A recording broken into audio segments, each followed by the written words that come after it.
To all students, welcome in SR medical education. Students, आज के class में हम आपके लिए लाए हैं BSc first year first semester के जूलॉजी सिलेबस के 4th यूनिट को।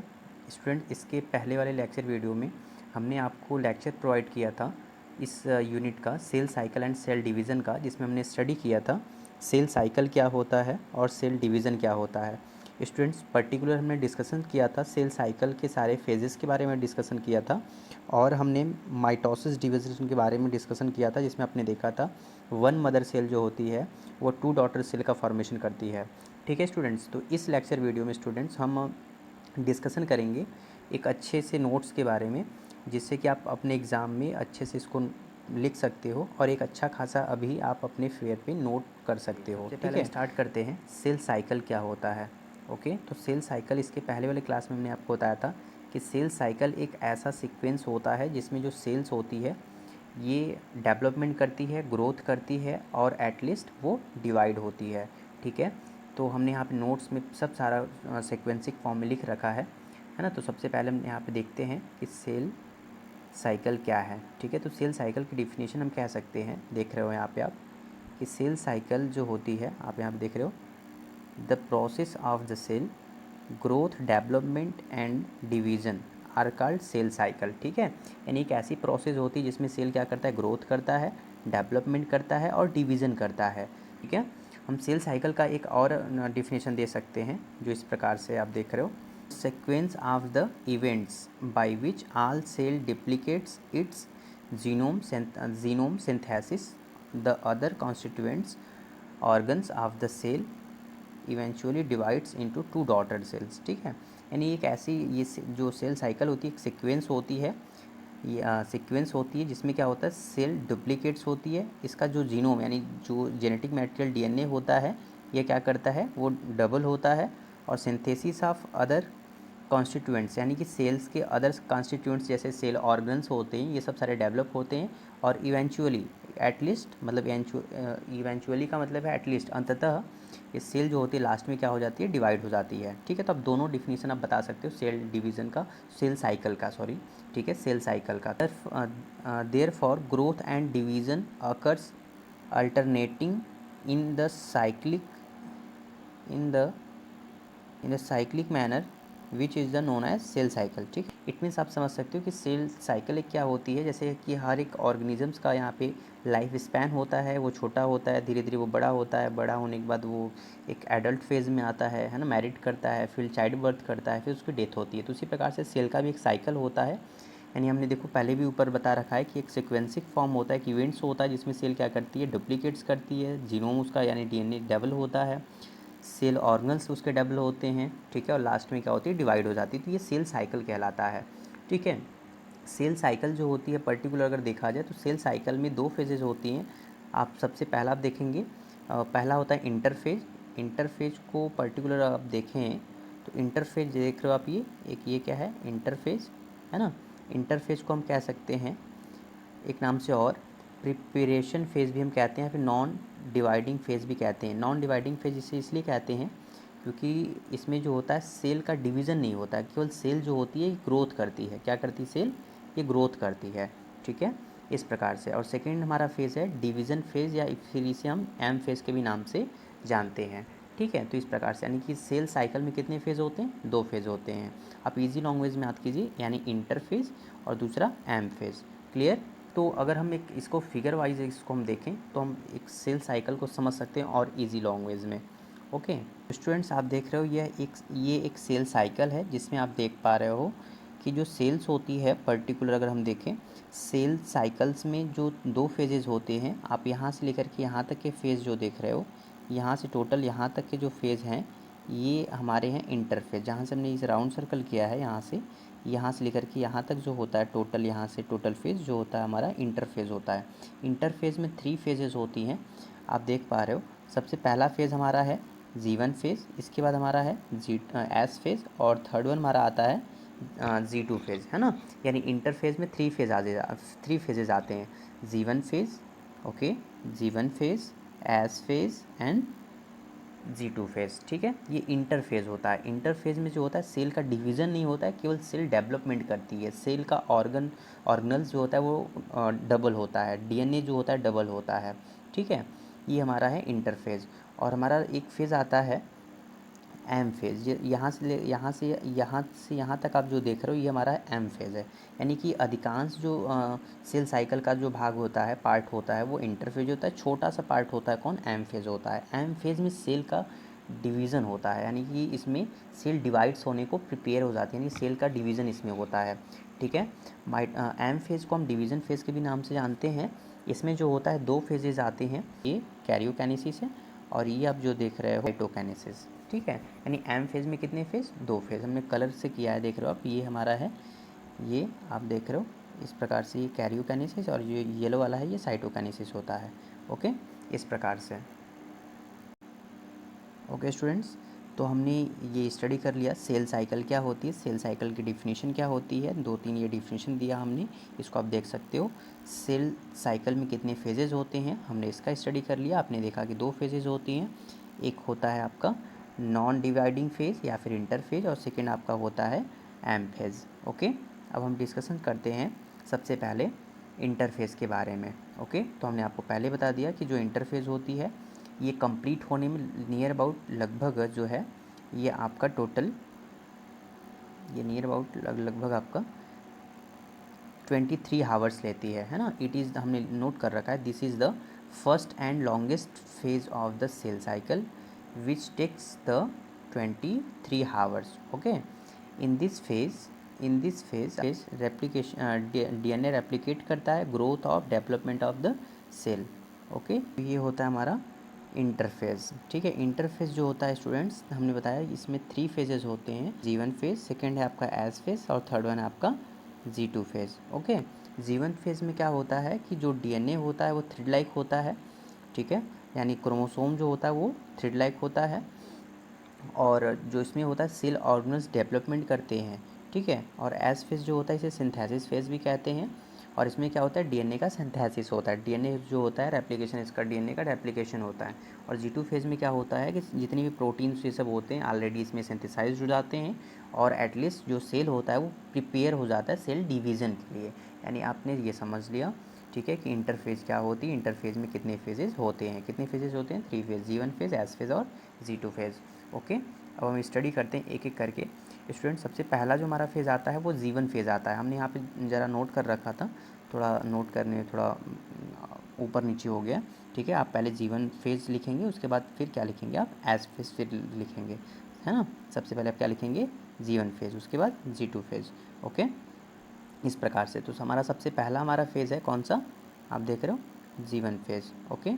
तो सबसे पहला हमारा फेज़ है G1 फेज़, राइट।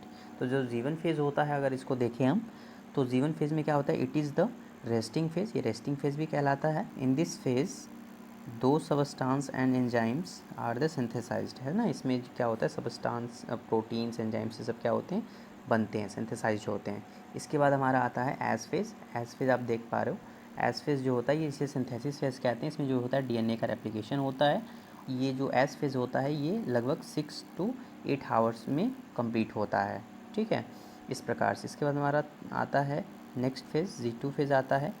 ये जो होता है second growth phase, DNA synthesis phase होता है। और इस फेज़ में क्या होता है कि जो न्यूक्लियस होता है, न्यूक्लियस में और जो प्रोटीन ये सब होते हैं वो बन जाते हैं, और आरएनए, जैसे कौन कौन से आरएनए, आरआरएनए, एमआरएनए जो होते हैं ये सब सारे क्या होते हैं, बन जाते हैं, ठीक है। तो हमारा इंटरफेस कंप्लीट होता है। इसके बाद आता है हमारा एम फेज़। एम फेज़ में क्या होता है हमने बताया, सेल का डिवीज़न होना स्टार्ट होता है, ठीक है। इंटरफेज में सेल ग्रोथ करती है, और एम फेज़ में क्या होता है, जो सेल होती है वो डिवीज़न करने के लिए प्रिपेयर हो जाता है, यानी कि न्यूक्लियस का डिवीज़न, उसके बाद साइटोप्लाज्म का डिवीज़न किस में होता है, एम फेज़ में होता है, ठीक है। एम फेज़ में जो टाइमिंग लगता है वो नियर अबाउट 1 to 2 आवर्स लगता है। कितना लगता है, 1 to 2 आवर्स लगता है, ठीक है। In this first the division of the nucleus takes place, यानी कि इसमें सबसे पहले क्या होता है, न्यूक्लियस का डिवीज़न होता है, उसके बाद साइटोप्लाज्म का डिवीज़न होता है। देखिए हमने यहाँ पे नोट कर रखा है, इसमें क्या होता है, इसके बाद साइटोप्लाज्म का डिवीज़न होता है, ओके। इसके बाद क्या होता है कि माइटोसिस डिवीज़न जो होता है इसमें 2 फेजेज आती हैं। कितने फेजेस, 2 फेजेज आती हैं। सबसे पहला हमारा जो फेज़ आता है वो कौन सा, कैरियोकाइनेसिस, उसके बाद आता है हमारा साइटोकाइनेसिस। ठीक है, कैरियोकाइनेसिस में जो होता है वो न्यूक्लियस का डिवीज़न होता है, और उसके बाद साइटोकाइनेसिस में किसका होता है, साइटोप्लाज्म का डिवीज़न होता है। ठीक है स्टूडेंट्स, अब हम समझते हैं सेल डिवीज़न को, कि सेल डिवीज़न क्या होता है, कितने टाइप का सेल डिवीज़न होता है। ओके, ठीक है स्टूडेंट्स, तो सेल डिवीज़न को देखा जाए तो सेल डिवीज़न एक प्रोसेस होती है। सेल डिवीज़न एक क्या होता है, प्रोसेस होता है। तो it is the process by which a parent cell divide into two daughter cells. ठीक है, इसमें क्या होता है, एक पेरेंट सेल जो होती है टू डॉटर सेल में डिवाइड्स हो जाती है। और क्या होता है, इसमें जो जेनेटिक मटेरियल्स होते हैं, यानी कि the genetic content DNA of the newly form cell is exactly same to the parent cell. ठीक है, और जो होता है डीएनए परफॉर्म हो जाता है, और जो सेल होता है वो न्यू सेल परफॉर्म हो जाता है। अब इस प्रकार से देख सकते हो फिगर में, कि जैसे हमने यहाँ पे नोट कर रखा है थोड़ा, कि ये क्या है, एक हमारी पेरेंट सेल है ना, और ये डिवाइड करती है और टू डॉटर सेल बना लेती है। जैसे आप देख रहे हो ये पेरेंट सेल है, और पेरेंट सेल क्या बना रही है, दो डॉटर सेल बना रही है। आप देख रहे हो ये क्या है हमारा, ये पेरेंट सेल है, और ये दोनों क्या है, हमारे डॉटर सेल है। ठीक है, यानी पेरेंट सेल जो होती है वो डिवाइड होती है, और इक्वल क्या बनाती है हमारा, ये डॉटर सेल बनाती है। Okay, cell division of the two type, cell जो डिवीज़न होता है वो टू टाइप का होता है। एक होता है माइटोसिस डिवीज़न, और एक होता है हमारा मियोसिस डिवीज़न। लेक्चर में स्टूडेंट्स हम कवर करेंगे माइटोसिस डिवीज़न को। ओके, तो माइटोसिस डिवीज़न क्या होता है, पहले आप दोनों को समझ लीजिए कि माइटोसिस डिवीज़न क्या होता है, responsible for the growth cell, है ना। इसमें ये क्या होता है, रिस्पॉन्सिबल होता है ग्रोथ के लिए। तो माइटोसिस डिवीज़न होता है ये हमारे सोमैटिक सेल्स में होता है, जबकि मियोसिस डिवीज़न जो होता है ये हमारे जर्म सेल्स में होता है। ठीक है, माइटोसिस डिवीज़न में स्टूडेंट्स जो होता है, वन पेरेंट सेल जो होती है ये टू डॉटर सेल का फॉर्मेशन करती है। ये किस में होता है, माइटोसिस डिवीज़न में। ओके, मियोसिस डिवीज़न में क्या होता है कि जो वन पेरेंट सेल जो होती है ये डिवाइड होती है, और ये फोर डॉटर सेल का फॉर्मेशन करती है। कितने डॉटर सेल का, फोर डॉटर सेल का। तो याद रखिएगा, मियोसिस डिवीज़न में क्या होता है, आपने समझा, one parent cell four daughter cell का फॉर्मेशन करती है। तो अब हम स्टडी करते हैं कि माइटोसिस डिवीज़न क्या होता है। तो माइटोसिस डिवीज़न में आपको बता दिया कि वन पेरेंट सेल जो होती है टू डॉटर सेल का फॉर्मेशन करती है। कोई भी सेल डिवीज़न हो, सबसे पहले उसका कौन सा फेज़ आएगा, इंटरफेज, उसके बाद एम फेज़ आता है। ठीक है, एम फेज़ में क्या आएगा, सबसे पहले कैरियोकाइनेसिस आएगा। ठीक है, कैरियोकाइनेसिस में कितने फेजेज़ होते हैं, फोर फेजेज़ होते हैं। देखिए हमने बता रखा है कैरियोकाइनेसिस आएगा, तो कैरियोकाइनेसिस में फोर फेजेज़ होते हैं। ठीक है, सबसे पहला आपका आता है प्रोफेज, उसके बाद मेटाफेज, इसके बाद एनाफेज, फिर टीलोफेज। ओके, तो ये हो गया सेल डिवीज़न के टाइप। ओके, इसके बाद हम अध्ययन कर रहे हैं, स्टडी कर रहे हैं माइटोसिस डिवीज़न को। माइटोसिस डिवीज़न में सबसे पहला कौन सा फेज़ आएगा, कैरियोकाइनेसिस। कैरियोकाइनेसिस में सबसे पहला फेज़ प्रोफेज आएगा। ठीक है, प्रोफेज में क्या होता है, हम पहले फिगर वाइज समझ लेते हैं, उसके बाद नोट्स तो आपको मिल ही जाएगा। ओके ओके, आप ये देख रहे हो ये प्रोफेज है। प्रोफेज में जो है आप देख रहे हो, ये प्रोफेज का ये ईयरली प्रोफेज है, और ये लेट प्रोफेज है। यानी कि प्रोफेज का स्टार्टिंग का ये फेज़ दिखाया गया, और एटलीस्ट लास्ट का ये फेज़ दिखाया गया है। तो अर्ली प्रोफेज में क्या होता है, जो क्रोमैटिन होता है वो थ्रिड लाइक होता है, देख रहे हो, है ना। क्रोमोसोम जो होता है इसमें कैसा है, ये थ्रिड लाइक है, आप देख पा रहे हो, राइट, थ्रिड लाइक होता है। और इसमें फिर क्या होता है कि जो न्यूक्लियोलस होता है वो इस प्रकार से यहाँ पे दिख रहा है आपको, है ना। न्यूक्लियोलस यहाँ पे आपको दिख रहा है, न्यूक्लियोलस, है ना। और ये क्या है, ये आप देख रहे हो, ये क्रोमोसोम्स है, लेकिन कैसे थ्रिड लाइक, यानी धागी नुमा जैसे होते हैं। लेकिन एटलीस्ट जब प्रोफेज समाप्त होता है, यानी कि प्रोफेज के लास्ट में क्या होता है कि जो न्यूक्लियर मेम्ब्रेन होता है, देख रहे हो, न्यूक्लियर मेम्ब्रेन जो होता है डिसअपियर, यानी धीरे धीरे गायब होने लगता है, और जो क्रोमैटिन होते हैं वो क्वाइल्ड हो जाते हैं, है ना। यानी जो क्रोमोसोम्स होते हैं कैसे हो जाते हैं, क्वाइल्ड हो जाते हैं। देख रहे हो इसमें क्या है, धागे नुमा है, और इसमें क्या हो जा रहे हैं, क्वाइल्ड हो जा रहे हैं। ठीक है, तो ये क्या हमारा लेट प्रोफेज में होता है। ठीक है, तो क्वेश्चंस आपसे एग्जाम में पूछ लिया जाता है कभी कभी, ऑब्जेक्टिव क्वेश्चंस, कि in which phase nuclear membrane are disappear. तो आपको ऑप्शन देगा प्रोफेज, मेटाफेज, एनाफेज, टीलोफेज। तो आपको बताना क्या है, किस फेज़ में न्यूक्लियर मेम्ब्रेन डिसअपियर हो जाती है, तो आपको बताना है किसमें, प्रोफेज में। ओके स्टूडेंट्स, देखिए फिर अगला है हमारा मेटाफेज। मेटाफेज में क्या होता है, जो क्रोमोसोम्स होते हैं वो हमारे सेल के बीच में आ जाते हैं। ठीक है, और ये क्या हो जाते हैं, मोटे हो जाते हैं, छोटे और मोटे हो जाते हैं। ओके स्टूडेंट्स, चलिए अब देखिएगा, इसके बाद कौन सा फेज़ आएगा हमारा, एम फेज़ आता है। एम फेज़ में जो होता है, एम फेज़ में क्या होता है कि जो सेंट्रोसोम होते हैं वो अलग अलग पोल पे चले जाते हैं। एक जो होता है एक जो सेंट्रोसोम होता है इस वाले पोल पे, और एक जो होता है सेंट्रोसोम जो होता है इस वाले पोल पे चला आता है, और न्यूक्लियर मेम्ब्रेन क्या हो गया, डिसअपीयर हो गया। ठीक है, इसके बाद क्या होता है, यहाँ पे मेटाफेज ही दिखाया गया है। जो मेटाफेज में होते हैं ये, इसमें क्रोमोसोम बीच में आ जाते हैं सेल के, और जो सेंट्रोसोम होते हैं, सेंट्रोसोम से जो होता है एक स्ट्रक्चर्स निकलता है जिसे स्पिंडल फाइबर कहते हैं। स्पिंडल फाइबर जो होता है ये आकर के क्रोमोसोम से अटैच हो जाता है। ठीक है, ऐसे देख रहे हो अटैच हो गया है ना, इस प्रकार से। तो मेटाफेज में इस प्रकार से स्पिंडल फाइबर जो होते हैं क्रोमोसोम से सेंट्रोमियर से क्या होते हैं, अटैच्ड हो जाते हैं। ठीक है, इसके बाद हमारा आता है ये वाला फेज़ जो है, देख रहे हो अब ये वाला जो फेज़ है ये हमारा एनाफेज़ है। एनाफेज़ में क्या होता है कि जो क्रोमोसोम्स होते हैं वो अलग अलग पोल पे चले जाते हैं। देख रहे हो आधे जो क्रोमोसोम्स हैं, आधे क्रोमोसोम्स हैं ये इस वाले पोल पे चले जा रहे हैं पीछे की तरफ, और आधे जो क्रोमोसोम्स हैं इस वाले पोल पे चले जा रहे हैं। ठीक है, यानी क्रोमोसोम्स जो होते हैं डिवाइड हो जाते हैं किस फेज़ में, एनाफेज़ में। ओके, इसके बाद हमारा आता है टीलोफेज़। अब देख रहे हो ये वाली फेज़, जो ये वाला फेज़ है हमारा टीलोफेज़ है। टीलोफेज़ में जो होता है जो क्रोमोसोम डिवाइड हो गए हाफ, वो टोटल फिर कॉइल्ड हो जाते हैं, न्यूक्लियर मेम्ब्रेन फिर बन जाता है, और न्यूक्लियस टोटल डिवाइड हो जाता है। ठीक है, किसमें, याद रखिएगा, टीलोफेज़ में। ठीक है, तो आप देख रहे हो टीलोफेज़ दिखाया हमने, ये टीलोफेज़ है। इसके बाद क्या होता है स्टूडेंट्स, टीलोफेज़ हो गया यानी कि कैरियोकाइनेसिस हो गया। ठीक है, कैरियोकाइनेसिस के बाद क्या आएगा हमारा, साइटोकाइनेसिस। ठीक है, साइटोकाइनेसिस में क्या होता है स्टूडेंट्स, ये देख रहे हो फिगर आप, ये साइटोकाइनेसिस का दिखाया गया है। साइटोकाइनेसिस में क्या होता है, कॉन्स्ट्रिक्शन होता है सेल के बीच, और सेल जो होती है सेल के बीच सेल प्लेट बनता है, देख रहे हो इस प्रकार से। और सेल में जो डिवाइड होती है इसमें प्रत्येक सेल्स में अलग अलग न्यूक्लियस चले जाते हैं, और इस प्रकार से सेल टोटल डिवाइड हो जाती है और दो न्यू डॉटर सेल का फॉर्मेशन कर लेती है।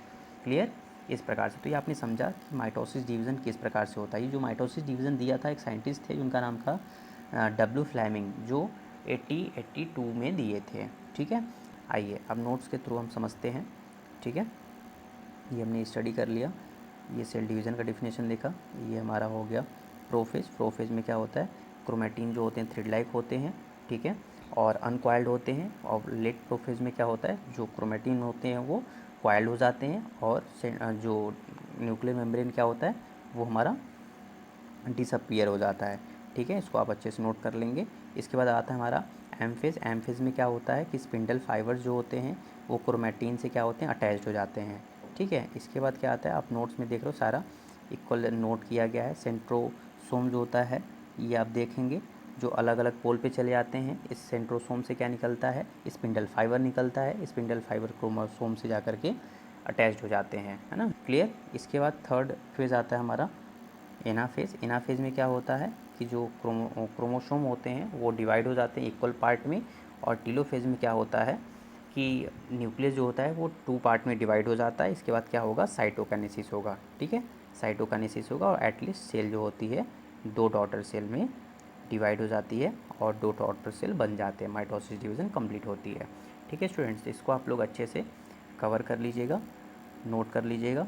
हमने काफ़ी कोशिश किया जिससे कि आपको इजी लैंग्वेज में हम समझा सकें। और स्टूडेंट्स आप देख रहे हो ये नोट्स आप पढ़ेंगे तो आपको काफ़ी इजी लगेगा। स्टूडेंट्स आप हमारा है कि सारे यूनिट्स को कवर करेंगे और इजी लैंग्वेज में आपको नोट्स प्रोवाइड करेंगे। ठीक है, जहाँ से हो सका है स्टूडेंट्स हमने इजी लैंग्वेज में सारे नोट्स को प्रिपेयर कर रखा है। आपके एग्ज़ाम्स में जो क्वेश्चंस दिया जाता है 4 और 5 मार्क्स के ये क्वेश्चंस दिए जाते हैं, जिससे आप अच्छे से इसको लिख सकते हैं अपनी कॉपी पे और इसको आप पढ़ सकते हो। ठीक है, हमने कोशिश किया है कि काफ़ी इजी लैंग्वेज में दिया जाए जिससे आप एग्ज़ाम में उसको लाइन को अच्छे से लिख सको, समझ सको। ठीक है स्टूडेंट्स, तो बस आज के लिए इतना ही स्टूडेंट्स। अगली वीडियो लेक्चर में हम प्रोवाइड करेंगे आपको मियोसिस डिवीज़न क्या होता है, मियोसिस डिवीज़न किस प्रकार से होता है। ठीक है, इस तो स्टूडेंट्स एक चीज़ और कि अगर आप चाहते हो कि आगे सारे जो यूनिट हैं उसके भी नोट्स आपको प्रोवाइड किए जाएँ इसी तरीके से इजी लैंग्वेज में, तो स्टूडेंट्स आप कोशिश कीजिए कि सारे अपने क्लासमेट्स को शेयर कीजिए और जितने लोगों से हो सके ये नोट्स प्रोवाइड कीजिए, जिससे कि अगला भी आपसे आपके फ्रेंड्स पढ़ सकें और अच्छे से पढ़ाई कर सकें। ठीक है स्टूडेंट्स, तो बस आज के लिए इतना ही, मिलते हैं फिर अगले लेक्चर वीडियो में। ठीक है स्टूडेंट्स, ओके, थैंक यू।